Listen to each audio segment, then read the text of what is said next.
Abonnez-vous sur votre chaîne OSR Monde et activez la cloche pour ne rater aucune de nos prochaines vidéos. waaw salaamaaleykum mbokku àdduna bi salaamaaleykum mbokku Sénégal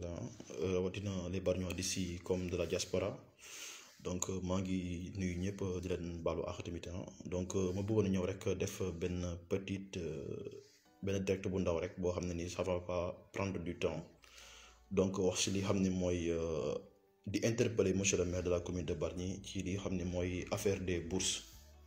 muy bourse yi xam ne moom la bourse d'études yi quoi yi xam ne moom la élèves yi doon bénéficier woo muy les écoles privées yi xam ne ñoo nekk Bargny doon bénéficier woo quoi parce que le maire aussi li xam ne dès la rentrée scolaire maire bi aussi par le biais social dañuy sélectionné woon ay doomu Bargny yoo xam ne war nañu mën a jàng école te amuñu ay moyens maanaam war leen fayal ci école privée yi. léegi mairie bi aussi jël ay bourse jox leen ko ay bourse d'études jox leen ko pour ñu mën a jàng ci école privée yi xam ne ñoo nekk à Bargny mais on a constaté man d'après des infos il y a des gens qui m'ont interpellé di ma wax ne ñoom kat maire bi dañu toog ba maanaam dañu fay élèves yi seen études yi ba 5 mois ñu ne dañuy arrêté li xam ne mooy fay gi maanaam parce que la mairie n'a plus les moyens de payer te loolu aussi bëgg nañu maire bi vraiment mu wax ñu. loolu fa la ko teg déjà est-ce que dafa am déficit budgétaire ou pas lan mooy problème bi parce que mënuñu concevoir instant bi dañ nekk ci période Covid mu nekk période boo xam ne dafa métti ci ñëpp léegi maire bu fekkee dafa jël engagement ne day fayal ay def sélection fayal ay élèves yoo xam ne dañu war a jàng ci école privée yi xam ne ñoo nekk Bargny mais bu ñu demee ba 5 mois mu ne moom day arrêté loolu mënatu ko normalement dafa waroon def benn communication sur internet parce que bi ñu may élèves yi ay bourses aussi ñoom ils avaient communiqué mais normalement aussi même bu ñu demee ba jël beneen décision dañu war a communiquer pour alerter opinion bi man ay nit ñoo ma contacter wax ma lu mel noonu aussi bi ma demee vérifier aussi effectivement gis naa ne que élèves yi xam ne maire yi moo leen jëloon en charge si wàllu bourse yi maanaam ñoom bu ñu jàngee ba maanaam cinquième mois bi dañuy arrêté bu ko des seen ay parents ñoo koy fayal. loolu bëgg nañ aussi maire bi andi ñu ci ay précisions yu leer quoi loolu tamit bëgg nañ ko te déjà man d'après même information ma ngi jot sax parce que nit ñëw nañ ci man vers moi di ma wax ne ñoom ils n'ont pas les moyens de payer li xam ne mooy seen jàngu doom pour les 4 mois restants. am na ñu aussi jot a contacter ñoo xam ne dañ na ma sax instant bii nii pour dire vrai rek am na xale yoo xam ne dañu obligé toog jàngatuñu parce que maire bi moo leen paralysé bu fekkee moom dafa wax ne normalement day jël bourse. mais dafa war a def année bi yëpp quoi et je crois que éducation moo gën a priorité que affaire sport man je n'ai rien contre le monde sportif mais on a vu avant-hier le monde sportif ils ont bénéficié d'une enveloppe de 15 millions te instant boobu lu mel ni waxande déjà amul ndox quoi tey jii élèves yi seen njàng mu ngi bëgg a yàqu parce que ñoom 5 mois la maire bi jël engagement fay ko li si des dañ ne. parents yi élèves yi ñoom ñoo koy fayal seen bopp te parents yi déjà période Covid la quoi les temps sont trop durs donc loolu mën ñu bu fekkee maire mën ñu gën ay tontu te jàppal ne élèves yi tey jii bu fekkee seen jàng dafa yàqu man la responsabilité incombe au maire te di si interpeller aussi le conseil municipal man nañ si interpeller bu baax a baax parce que dañu gis avant-hier rek le monde sportif bénéficié wu enveloppe 15 millions te éducation je crois que c'est la priorité mooy priorité quoi déjà dañu nekk si ab phase Covid Bargny autant de problèmes il y a un abri provisoire qui est là bon on est en train de chercher des moyens pour construire une salle de classe defar foofu mais li ñu ci gën a métti mooy jàngu xale yi parce que mënoo wax avenir dëkk moom c'est l'éducation des enfants quoi donc tey jii nii mën ma concevoir mais dina da jël engagement pour faire élèves yi seen jël leen ay bourses gratuitement dem ba 5 mois mun a amatul benn moyen je crois aussi li xam ne mooy responsabilité des conseils municipaux yi aussi ñu leen di xaar ci loolu parce que man je vois que aussi conseil municipal bi parce que booy xoolee maire bi bêtises yi muy def yëpp la responsabilité elle est partagée quoi le maire à lui seul ne peut rien faire mais dañuy am aussi benn conseil municipal boo xam ne la majorité elle est irresponsable quoi bu fekkee le maire day jël ay décisions yoo xam ne àndu leen ci vous devez sortir ngeen wax ne àndu leen ci parce que askan bi aussi ñoo leen fal loolu il serait important ngeen bàyyi ci xel mais tey jii xale yi seen jàng bu yàqoo xamal leen ne tey. maire bi ci boppam mooy le principal responsable parce que mën nga concevoir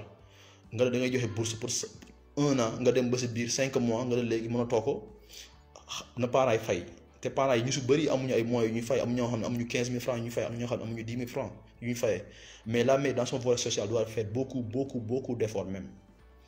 Beaucoup d'efforts. Hein. Et une fois encore, je dis que je n'ai rien contre le monde sportif, hein. Il mérite ça, mais quand même, je crois qu'il y a des priorités quoi. Élèves ñu bëri laa la wax instant bi dañu obligé toog seen kër kenn jàngul. Même les écoles privées yi xam ne dañu signé avec la mairie une convention, instant bi ñoom ils seront obligés de perdre des millions et des millions. Je crois que mairie bu fekkee mën a revenir ci loolu li xam ne moo des ci 4 mois yi bu ko mënee àggali mu fayal élèves yi seen éducation seen jàng, je crois que ce serait une bonne chose. Hein. Di waxaat aussi di interpeller le conseil municipal bi, surtout li xam ne mooy dañuy gis ne surtout le conseil municipal, il y a beaucoup d'absentéistes. Et les absentéistes, ils doivent démissionner quoi.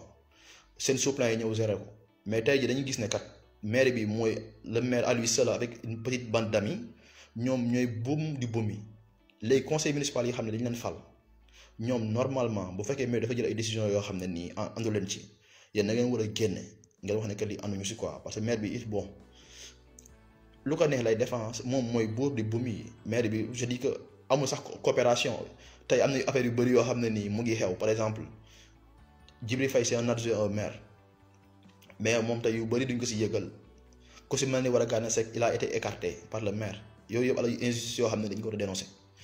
Mais surtout ñi nga xam ne mooy le conseil municipal, je ne suis ni du pouvoir ni de l'opposition, mais dama mu gisee ne kat tey bari ñi li muy dund nii la responsabilité de Abou Seck rek muy képp kuy conseil municipal da nga si am pas de responsabilité, que ce soit nga nekk si opposition que nga nekk si pouvoir bi. Mais une fois encore maa ngi waxaat lancer waat appel à l'endroit de monsieur le maire de la commune de Bargny ngay Abou Ahmed Seck que décision bi jëloon nga teg ko si suuf, parce que élèves yi moo doon concevoir ñu jàng ba 5 mois nga xëy un bon jour nga ne non da ngay arrêté lii xam ne mooy seen ay bourses. Te fii xam nañu fii bon le Sénégal c'est un pays pauvre, surtout Bargny y a pas d'économie, y a rien, y a d'emploi, y a am fi dara amu fi. Mais tey jii nii bu fekkee da nga espérer xale yi ñu war a jàng ba 5 mois nga ne da ngay arrêté doo leen fayal bourse pour ñu jàng. Donc là moo lay war ne kat élèves yi instant bi ñu bëri ñu ngi toog seen kër yi jàngatuñu parce que seen parents yi aussi amuñu ay moyens. Bu fekkee décision boobu mën nga si revenir te aussi di waxaat rek donc volet social bi sax gis nañu ay nit yoo xam ne dañ ci bénéficier ay fonctionnaires. Peut-être côté bi ay fonctionnaires de l'État yoo xam ne dañu bénéficier ay enveloppe de 50 000 mu nekk ay loo xam ne nii ay lu ñuy dénoncer la quoi. Volet social bi ñu gën a mérito mooy les nécessiteux. Mais comment ça fait dans une commune qui est digne de ce nom léegi ñu war a mën a wax ne kat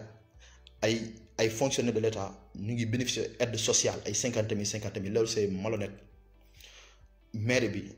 du maire waa Seckène du maire waa Nguéne du maire waa Ndoyène, c'est l'affaire de tous les Bargnois. Donc Abou Seck maa lay lancer un appel là ainsi que la responsabilité de tout le conseil municipal, parce que booy xuli affaire bi bilan bii nii c'est pas Abou Seck tout simplement de mais képp ku nekk si conseil rek jàppal ne am nga si part de responsabilité. Parce que man booy xuli dama gis kat benn en fait est-ce que réellement ñi ñuy fal ils sont à la hauteur est-ce qu'ils méritent de porter nos voix. Loolu tamit il faut ñu bàyyi si xel. Nous avons une conseil municipal boo xam ne la majorité ñi fa gën a wàll gépp ñu fi nekk à la majorité mécanique la quoi, ils ne sont pas si conscients. Donc message boobu laa waxoon dinaa ko lancer muy parce que tey jii am na loo xam ne boo ko waxul duñ bari ñooy duñ ko xam. Man ay nit ñoo ñëw vers moi wax ma loolu kan médecin kat boo jógul wax dina ñaaw quoi, parce que ñun suñu ay doom yu bari instant bi jàngatuñu parce que le maire bi moo leen jox la ay bourses te loolu mu nekk wareefam aussi. Bi ñu demee ba 5 mois maire bi ne loolu mënatu ko amatul ay moyens mënatu ko léegi 4 mois yi si des nii donc parents d'élèves yi ñoo war a fayal seen ay doom te parents yi xam nañu fii Bargny ni mu demee fii Bargny y a pas d'économie locale quoi. Bargny bon je dirais que c'est une sorte de cité dortoir quoi, mais y a pas d'économie à part la peste. Géej gi Abou Seck waxoon na sax géej gi déjà la pêche artisanale dee na ba pare quoi. Donc ñu ngi koy lancer un appel que décision boobu na ko asseoir. Élèves yi lii def seen 4 mois yi na nga ko fayal ñu def seen njàng comme na mu waree. Donc c'était ça le but du direct quoi. Donc merci beaucoup à vous tous. Jarama. Abonnez-vous sur votre chaîne OSR Monde et activez la cloche pour ne rater aucune de nos prochaines vidéos.